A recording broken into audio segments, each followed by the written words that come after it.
Hello friends, इस video में बात करेंगे about LPT and computer certificate in IBPS clerk 2021। तो अगर आपने नोटिफिकेशन ढंग से पढ़ा होगा तो इसके बारे में इंफॉर्मेशन दी हुई है कि कंप्यूटर सर्टिफिकेट से रिलेटेड दिया हुआ है और एलपीटी के बारे में भी दिया हुआ है। तो एलपीटी के बारे में पहले बात कर लेते हैं। अगर आपने 10th 12th में या 8th में अगर आपने लोकल लैंग्वेज पढ़ी है, जिस स्टेट से आप फॉर्म अप्लाई कर रहे हैं, तो आपको एलपीटी की कोई ज़रूरत नहीं है। आपका फाइनल सिलेक्शन आसानी से हो जाएगा। लेकिन अगर आप किसी ऐसे स्टेट से अप्लाई करते हैं जहाँ की लोकल लैंग्वेज आपने ना तो पढ़ी और ना ही आप बोल पाते हैं, तो वो आपसे रीड राइट और स्पीक मतलब जो है वो डॉक्यूमेंट वेरिफिकेशन के टाइम पर करा सकते हैं। ऐसा कोई मतलब कंपलसरी नहीं है कि कराएंगे, क्योंकि एसबीआई क्लर्क में अलग से एग्ज़ाम होता है इसका एलपीटी का।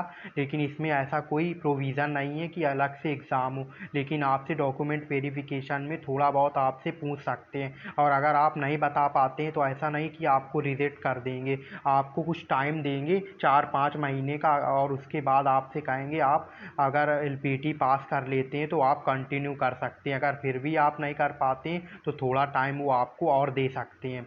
अब बात करते हैं कंप्यूटर सर्टिफिकेट की।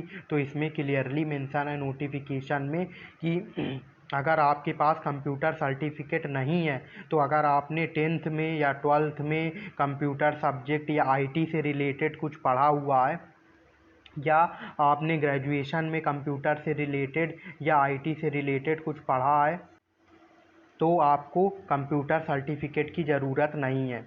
तो अब बात कर लेते हैं, यदि आपने नहीं पढ़ा है तो भी आप फॉर्म फिल कर सकते हैं और आप लिख सकते हैं कि मुझे बेसिक नॉलेज पता है कंप्यूटर के बारे में। लेकिन अगर आपने पढ़ा हुआ है तो और भी अच्छा है, क्योंकि नोटिफिकेशन में क्लियरली मेंशन है कि नॉलेज ऑफ कंप्यूटर होना बहुत ज़रूरी है। और आपने अगर नहीं पढ़ा है तो आपके पास कोई सर्टिफिकेट या डिप्लोमा होना चाहिए कंप्यूटर का।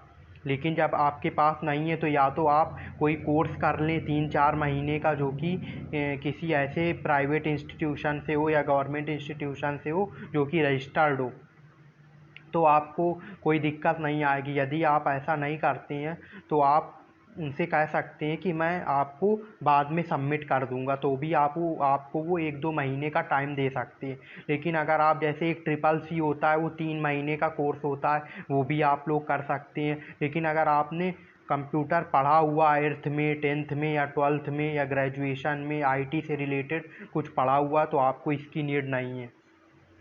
तो मैं आपको दिखा देता हूँ नोटिफिकेशन में ये दिया हुआ है कि एजुकेशनल क्वालिफ़िकेशन में कि the candidate must possess valid marksheet degree.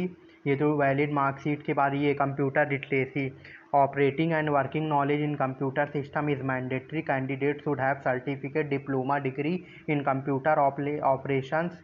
Language should have studied computer or information technology as one of the subjects in the high school, college or institute। और लैंग्वेज के बारे में दिया हुआ है proficiency in local language of the state, how to read write speak the official language of state for which vacancies a candidate wishes to apply is preferable. तो LPT के बारे में भी मेंशन है और कंप्यूटर के बारे में, सर्टिफिकेट के बारे में भी मेंशन है। तो मैंने आपको बता दिया कि आपको क्या करना है।